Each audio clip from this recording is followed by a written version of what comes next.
Welcome to The Wonder, exploring perspectives, rituals, and observances of modern naturalistic, earth-revering, pagan religious paths.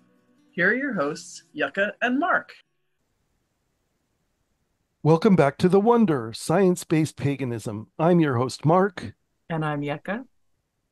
and today we are talking about what happens after the frenzy of the holiday season.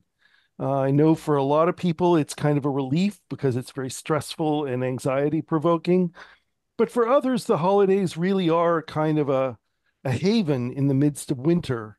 Mhm. And when they end, there's sort of a letdown of no more parties, no more decoration, no more booze Mhm. and sugar, all that kind Right. of stuff. And it's hard because it's the coldest, darkest time of the year. Right. So we're going to talk about that today. Yeah. As you're saying that, I was thinking of that feeling that you get when when you've had a bunch of adrenaline in your body and then it fades, and all of a sudden you're like, oh, Yeah. okay, now my, Welcome to cortisol. yeah, now my arms are heavy. Now, what do I do? Right. Yeah. Yeah. Yeah. I really resonate with that right now because my work has been extremely busy. I wasn't able to take time in the last 2 weeks of December. So really been sprinting, and there is that sort of sense now here we're recording this on December 30th on the Saturday, and so I get these 3 days, and I'm in this mode of what do I do? What do I do? What do I do? Because I've been so doing for so long, right? Mhm. Yeah. So I guess this is really a good opportunity to talk about the transitions in general, but especially transition out of the holidays, and also the in between time. We'll come back to this in a minute, but the in between Mm-hmm. holidays, because at least those of us who follow the wheel of the year, we have a lot more holidays than most people do, but there's still these big chunks of time that we're in between. Right. And what do we do during that in between period? I think it's a really potent, powerful time period, but in a very different way than holidays are. Yes, I agree. And then that leads us into, well, okay, well, when you're not celebrating because you can't, I mean, well, I mean, at every day one is a celebration at, in at, some ways, but at one level we can be and hopefully are celebrating all the time because there's a lot to celebrate. But in the times that are between the peaks of that, how do we how do we live as pagans every day? right. How do we enact that in our behavior? How do we choose it in our focus and our what we pay attention to? Um, so we'll be talking about that too. Yeah. I'm really happy that this is coming out on the first of the year. Seems like a good welcome to 2024 kind of thing. It does. 2024, can you believe it? It no. No, So we were saying no. last time, it feels like a sci-fi year, does not feel Yeah, like a real, that's like right. we're actually here. Yeah, So 2024 by Arthur C. Clarke. so starting with the transitioning out, we still have our solstice celebration decorations up, but in the next few days, those are going to start coming down, and it's going to be, we still have a lot of wintry things out, right? Because Mhm. it just the time of year, we just like having our wintry things because that's what's going on, but it's not going to be that solstice, right? It's not that, or Right. Christmas or whatever it is that folks are doing. It's not going to be that anymore. And so there's always kind of a like a bitter sweetness to taking those things down. Yeah, I think it leaves kind of a void. It leaves a void in your home and in your sense of the specialness of the time. Mm-hmm. My partner Nemea really gets a lot of psychological benefit out of the Yule tree, the solstice tree, Mm-hmm. and so we will still keep it up for another couple of weeks. Mm-hmm. which means that we always miss the window for the Pick up.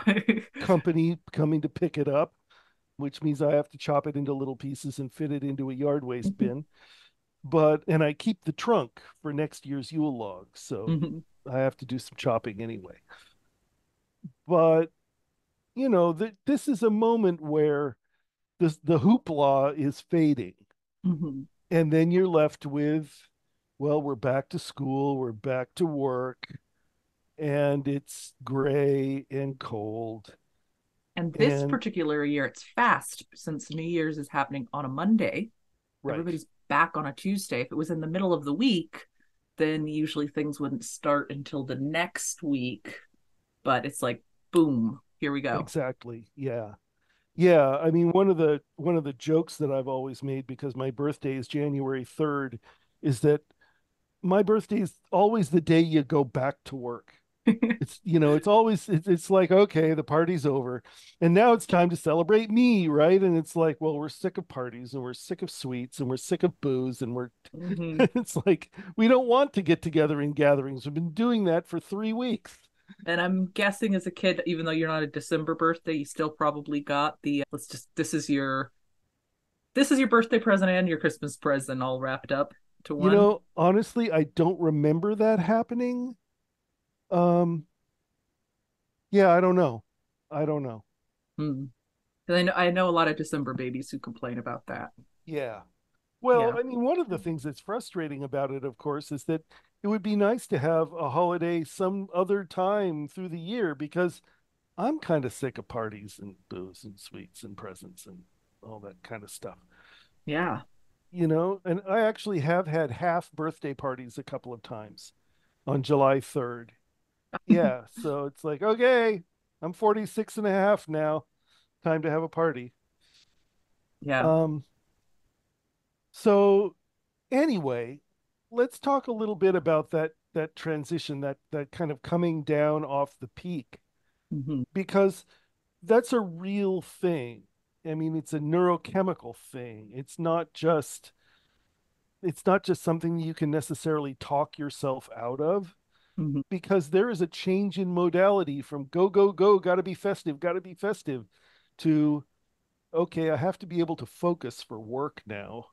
I have to take the kids to school, all those kinds of sort of more mundane things that get you rooted back into the groove of your routine life. Yeah. I think there's potential in because those things are all things that are things that you really actually have to do. There's a physical component to those things. And there's an opportunity to take a moment just to be aware of what you're doing as you're doing that. And there's a moment right there for that intention of recognizing, okay, I'm taking down the tree, right? Or I'm getting back in the car. First day back in the car in the whole year. Just going to take a few seconds to close my eyes and think about what this means and be conscious of the transition.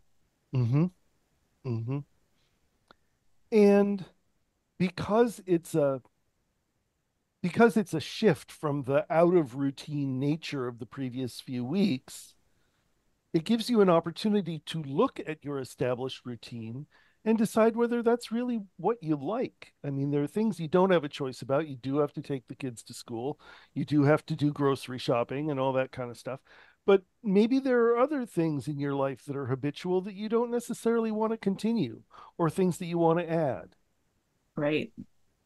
And we talk a lot about how COVID has shaped and changed the world.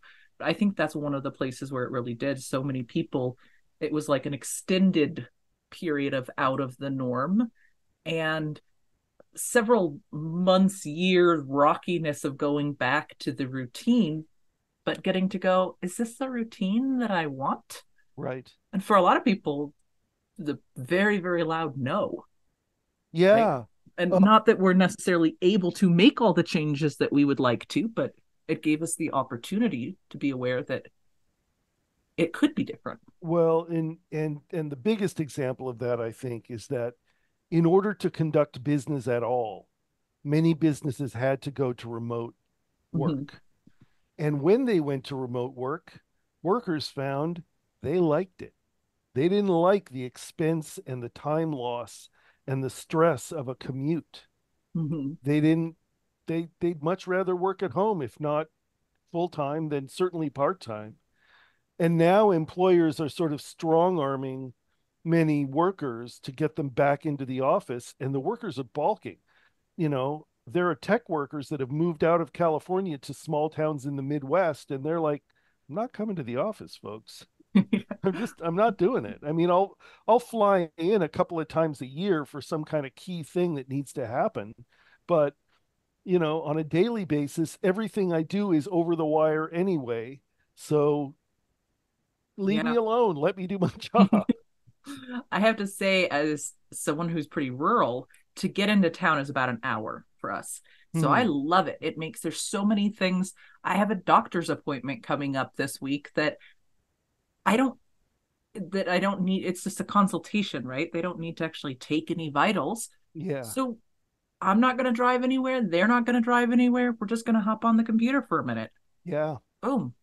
Yeah. Telemedicine is a big deal, and especially for people living in rural areas. Yeah. The advent of telemedicine is a huge step up in the quality of their care. Yeah. So, yeah, it's a good thing. And education, Hmm. right? There's so much stuff, I provide it that way. My kids get it where we can be rural and have access to people all over the world. Hmm. So, Yeah. Yeah. So anyways, there's, that's our tangent from yeah, that's returning to normal life. tangent number one for this episode. Yeah. I mean, we get to reconsider what kind of life do we want to have within the constraints of the things we don't have a choice about. And that is honestly, that's the definition of freedom, really. Mm-hmm. Freedom isn't absolute, I can do whatever I want. Freedom is there are things that are out of my control that are constraints that I'm going to have to meet, like having to eat, Mm-hmm. stuff like that. And then there are other things that I have choices about. And that's where you have liberty. That's where you Right. get to make decisions. Well, and if we go with that, you have choices on how you do the required things, Yes. right? Yeah. So just using that you have to eat, well, okay, but I get to choose what and when and all those sorts of things Mm-hmm. that element is a choice, right? And we can do that Yes. with everything in our lives, right? In terms of Yes. how are we going to Although, well, there's certain things we do not have control over as individuals, right? well, what I was going to say is that when you're in a family situation and you have kids that you're making decisions for, Mm-hmm. that's another constraint because it's like you might not want to eat until 9 o'clock at night, but if their bedtime is 7, Yes. then you need to make sure that they're fed. They're Yes. just things you don't have a choice about, right? But how do you respond Yes. to the fact that you have these people who are dependent and they have needs? How do you then respond, right? While still meeting those needs. You get to, as a parent, you don't have to do it a certain way because grandma did it that way. Oh, You get absolutely to not. there's lots of things grandma did that was awesome and other things grandma did that, oh my goodness, let's not even talk about them. But you get to look at that and say, how does this work for my life and how does this work for theirs, and get to make those choices. Yeah. Yeah. So it's a good time for reflection the beginning of the year. We talked about that last week some. Mm-hmm. Uh in just to be really clear, this is my life. It's my artwork, and I'm gonna do what I can within the constraints of what I've got. If I've got a 2x4 canvas, I can't paint a 6x8 painting. Mm-hmm. That's the nature of the thing. But you still have an awful lot of choices about what you put on that canvas. Right. Um, so so yeah, that's a place to start is feeling some agency, because I think that one of the things about the post-holiday letdown can often be feeling like you're sort of getting back into the harness and having less choices and, less opportunity to just be happy and celebrate and stuff. And that isn't entirely true. It's just that you have to do it within the constraints of what your life demands of you on a daily basis. Right. So let's talk a little bit about that dark time that we're coming into. I mean, it's not so dark. The light is, well, it is dark, but the light It is depends coming on where back. you, yeah, it depends Yeah. on your environment. I mean, I can certainly notice that the days are getting longer, but they're still really, really short right now. Yes. And for And my where I am, environment, it's, we're going into the coldest time of the year, even though it's not going to be the darkest. It's the coldest, most bitter, windiest. It really is going to be true winter. hmm, hmm. Yeah, here I'm very pleased to report from California that we're getting a lot of rain, Mm-hmm. but that means that it's overcast and gray, and we get tule fog in the morning on the mornings when it gets down around freezing. And it's it's it's rarely bitter because when it does freeze, it's usually because it's clear. Mm-hmm. And so the heat is radiated away from the earth and not been reflected back by clouds. But the the the time still feels cold, and you kind of have to bundle up, and the days are still very, very short. Mm-hmm. So yeah. And the shadow's long. That's the other Mhm. thing that I always think about this time of year. Even when the sun is at its highest point in the sky, the shadows are just still long. They are. Yeah. Yeah. So, and we're going to talk more about this time of year, especially in a few weeks. We'll talk slog, right? Slog. But you also have the stretches of time period between holidays in general, Hmm. right? And some holidays get more attention than others. Some of them kind of, and this depends on each person individually, but some of them just sort of get, you just sort of glide over them more easily than other ones. Hmm. I Hmm. mean, I guess that for most people, there's a few really big ones that we can say pretty consistent throughout the whole community. The winter solstice, hollows, those are usually pretty big ones. On the other side of the year, what would you think? The Mayday. May, Yeah. yeah, and Beltane. maybe the equinox, but Hmm. the other ones kind of, those are ones that sort of fall between the cracks sometimes.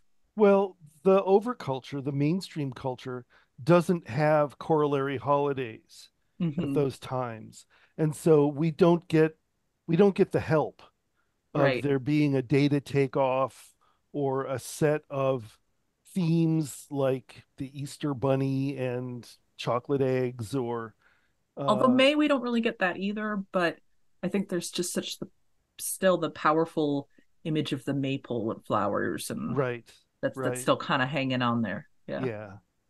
And another tradition that's really embraced in the pagan community is Morris dancing, the Mm-hmm. season for which starts on May Day, where they dance up the sun, and then it Mm-hmm. ends on the autumnal equinox when they dance down the sun. Mm-hmm. And in some cases, I mean, I've seen reports of Morris teams that are now like dancing down the sun on the winter solstice, Mm. which I think is also very cool. But dancing around wearing bells in the snow takes a particular kind of character, I think, not one that I have. Right. And again, depends on your climate, Yeah. right? A lot of that happening in, southern Britain, they don't, yeah, they might get some snow, but it doesn't stick around the way you might have snow in, say, Wisconsin, Yeah. right? Yeah. Yeah. It's very different places. Yep. So we settle into our lives again and start doing the things. And I guess this is what brings us to this idea of being a pagan every day, Mm-hmm. right? Even when you're not, putting on your fancy rags and, going out to a celebration on at the beginning of February or at the spring equinox or whatever it is. Mm-hmm. There's a way of being aware of what's going on around us in the natural world, and a way of looking for the beauty and the opportunities to celebrate and to be happy that characterizes a pagan life, I think. Mm-hmm. And it's always a work in progress, but I've certainly found that, especially since my pagan practice became atheopaganism, explicitly, um, I have more happiness now Mm-hmm. because I'm making it, I'm Mm-hmm. choosing it. And of course, we have so much grim, dire, dystopian talk in our mainstream culture. I think it's really beneficial to teach yourself, to get wowed by flowers and the shapes of clouds, and Mm-hmm. the color of the sunset, and that new picture from the James Webb telescope, and all those just cool things, the conjunction of Jupiter and the moon, you know, pretty Mm-hmm. fantastic. Yeah. And that isn't something that is a switch you can flip. No. It's not where you can just say, I am going to be a more joyful, happy, grateful person. It's something that you practice and become by doing.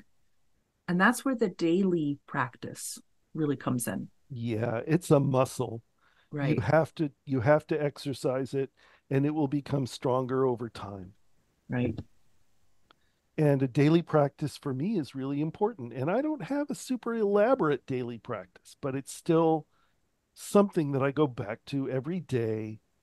And it just reminds me, okay, I am I'm on a pagan path. I'm reviewing the natural world. I'm connected with all this. And this is the lens that I turn on the world. This is how I understand things. And that Right. helps me. Yeah. And what that practice is can and will look different for every person and for different points throughout our lives. Yes. I'm guessing that your daily practice is different than it was 10 years ago, than it was 20 years ago, probably even different than it was five. There's probably some core elements, but there's things that change throughout whatever's happening in your life. What are the things you need? And maybe there's things that really do work. There's certain things that work and we come back to, Hmm. and then things that become more important at different points. Yeah. And what's lovely about neo-paganism is that you are not prescribed rituals. You can design rituals Mm-hmm. that fit with yourself and your current needs and your own creative aesthetic. Mm-hmm. And what the freedom in that, and the precision with which a practice can address your personal needs is really amazing. It Mm-hmm. really is. And you can try lots of different stuff until you find something that goes, ooh, that's really good. I want to do that every day. And And there is not shame at all in trying out something that you didn't completely invent, right? for If sure. you find something that somebody says, hey, this is a way to do it, you do this, this, and this, and you try that out and you do that and kind of dedicate yourself to being consistent with it for several week process or however long you decide is what works for you, there's value in that. You don't, because one of the things in neo-paganism is sometimes it can be a little overwhelming for people because it kind of just seems like this free for, oh, whatever works for you, whatever works for you. Sometimes people are like, yeah, but I don't know what works for Yeah, me. I need a tell starting me point, tell me what to something. do. Yeah, Yeah. And that's not necessarily a bad thing. That's just where somebody is at that moment. And then they get to know themselves uh, better as they go through this process. And that's something that we can come back to, right?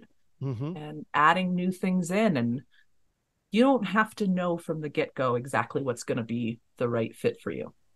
No. Because you change over time. Yeah. Yeah. And at least in the naturalistic pagan pathways that we talk about here, um, you can do it any way you want that works for you. That's Mm-hmm. fine. But you can also be inspired by other sources in other traditions, which doesn't mean stealing them, Mm-hmm. but it means being inspired by them, because there are a lot of things that are so-called ritual technologies Mm-hmm. that are very powerful. And I mean, lighting candles, right? I mean, people light candles all over the world for a lot of different reasons in sacred contexts. So you're not stealing anything from anyone by lighting a candle or Right. burning incense or, that kind of stuff. Mm-hmm. But it can still be, very evocative and powerful for you. You've talked about um, the simmer pot at your house, Yucca. And that's a ritual practice, right? It's something that you do in order to create scents in the home that reflect Mm-hmm. your seasonal aesthetic. Right. And that's another reminder of, it's spring. Mm-hmm. The smell changed. Mama changed the smell, so we're in a different time now. And they're old enough now that sometimes they get to be involved in the choice, right? Oh, When they're real little, it just happens. But as they yeah. get a little bit older, it's, hey, what do you think? Which one today? What do you mean both? Okay, let's try both. That's almost always the answer. But Uh-huh. well, I don't know if that'll go, but sure, let's try it. So yeah. In in the Terry Pratt in the BBC production of the Terry Pratchett novel Hogfather, which Mm-hmm. is the only holiday movie that I have to watch every year. We read the Hogfather every year. Do you? Yeah. Yeah. Yeah.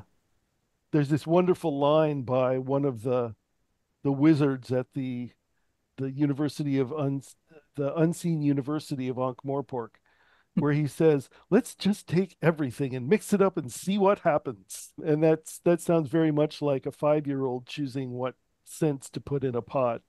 Yes. And Don't of want to course, You don't want yeah, to miss out on anything, right? right. And so, I try to be good first, knowing that the everything in might be an option. I limit it down to 2 or 3 options to begin with, but it's still going to be all of them. And if you ask multiple kids at the same time, they, out of principle, will choose the opposite of the other ones. Ah, Guaranteed. okay. Individuation, it's a Yeah. thing. So I wish I had like a save button in real life so I could go back and check what would happen if you'd asked them independently.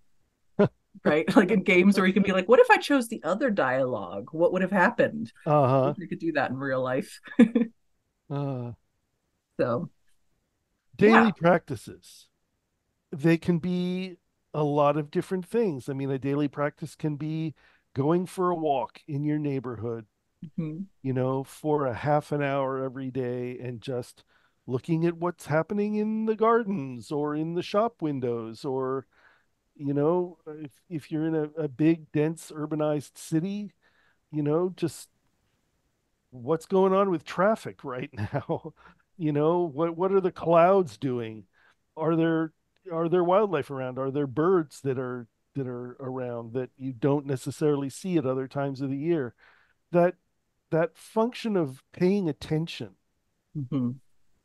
and particularly paying attention to look for reasons to be happy, is a learned skill, like Yucca was saying, and it sure improves your life. Right.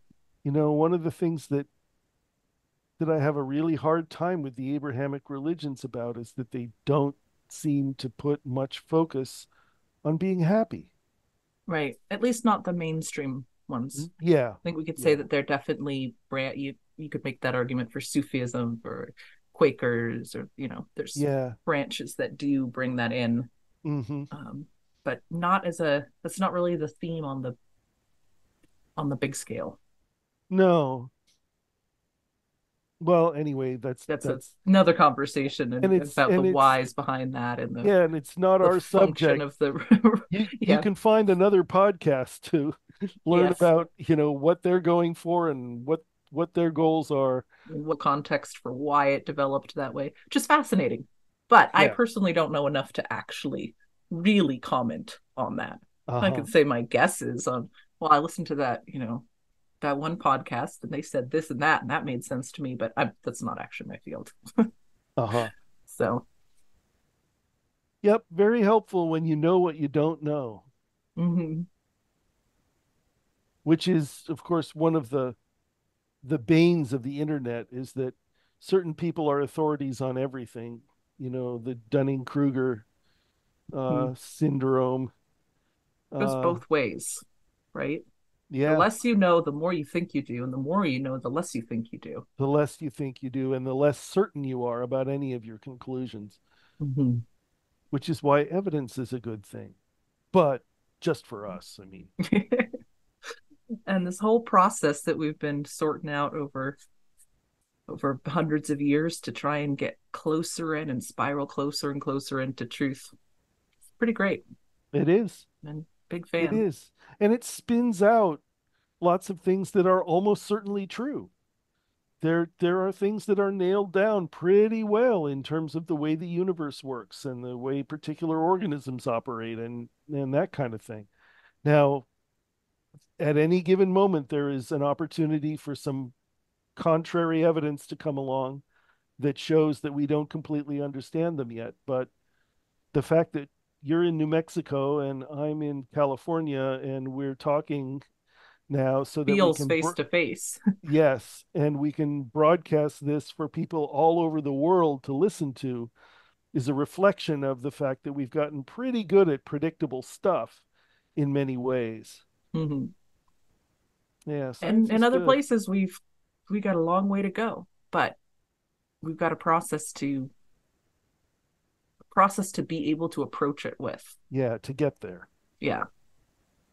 So, and when we talk about a daily practice, that's a process too.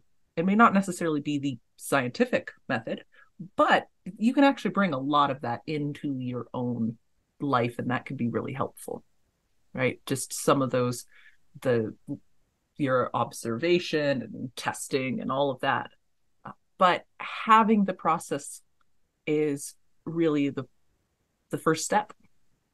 Yeah, and when you think about it, a lot of what people call a grimoire or a book of shadows, those are great romantic names for For your lab basically, book, yeah, for your for your experimental field lab book. book. Exactly. That's exactly what it is. It's like, okay, I did this time. It felt like this. This is what I would change. This is what I would keep. Onward we go. Right. And sometimes they even have very specific rules that you're supposed to follow, like writing in pen and all the things Hmm. and dating it. And yeah, some depending on what lab you're in, there's some the rules can be pretty intense for how you do your notebook. Really? Well, because they again, depending on what the lab is, but you can later use that as evidence for patent disputes and all Oh, I that kind of see. stuff, I see. right? Yeah, that makes sense. You don't want that stuff written in pencil. Yeah, so there's Yeah. rules, and now there's a lot of them have gone digital, but there's very specific rules about how you do it. And even so, one place that I worked, I had to have the supervisor initial when I crossed something out. They had to initial Mm. that it was like a witness basically that you were crossing Hmm. out in the notebook. So Yeah. yeah, Yeah, like with a contract. If you cross something out, you have to initial it. yeah. But the when you're doing your book of shadow or something like that, you can come up with your own fun rules that you can Yeah. do for whatever practical reason, but also just because it makes it feel kind of special and Yeah. Have a special pen there's a member of the Ethiopagan Society Council who is a fanatic about fountain pens. Mm. And she has all these amazing fountain pens and ink, including ultraviolet sensitive invisible ink. Ooh. Isn't So you that have to cool? shine like You have the to shine a UV flashlight on it in order to read it, but the oh. pages look completely blank otherwise.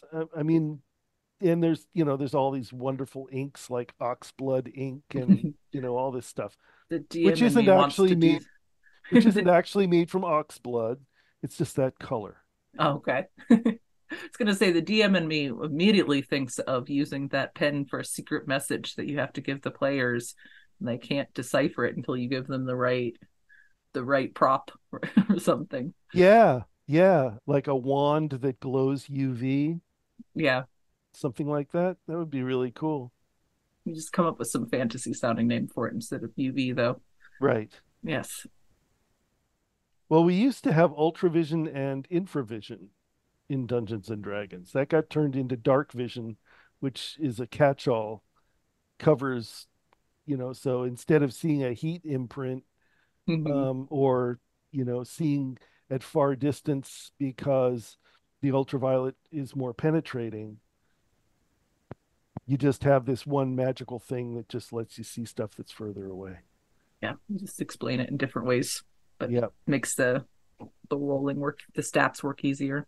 it So. does. Yeah, yeah. And I'm not going to talk about Shadow Dark. I really am not. We were talking before the thing. I got a new role-playing game that I participated in the Kickstarter for, and it looks really wonderful, and it's very simple modern mechanics, but a real old school kind of feel. So that's all I'm going to say about Shadow Dark. All right. Well, maybe that's one of those activities to do in the long stretches between holidays. Yes. If it's going to be dark, you might as well be in a dungeon.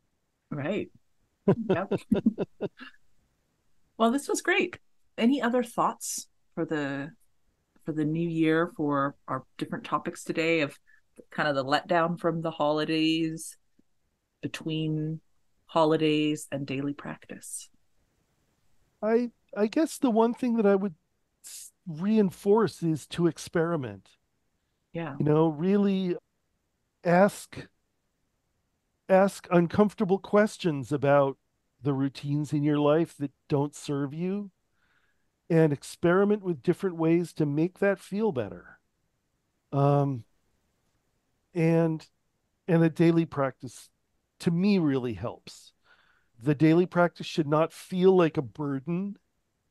Remember, the practice is for you. You're not for the practice. Right. It's not like, you know, it's not like There's having to not sit some God that you're trying to please. right, or It's just some you. religious institution. So Mm-hmm. this is all about you identifying what helps you to live what feels like an optimized life. Because you know what? When people are happy, they spread it around. Mm-hmm. When people are happy, they empower other people. They, Just feel good to be around. yes, they feel good to be around. Yeah. And that's something we can all aspire to, I think. Mm. So, yeah, this has been great, Yucca. Thank you so much for the conversation and Happy New Year. Happy New Year, everyone.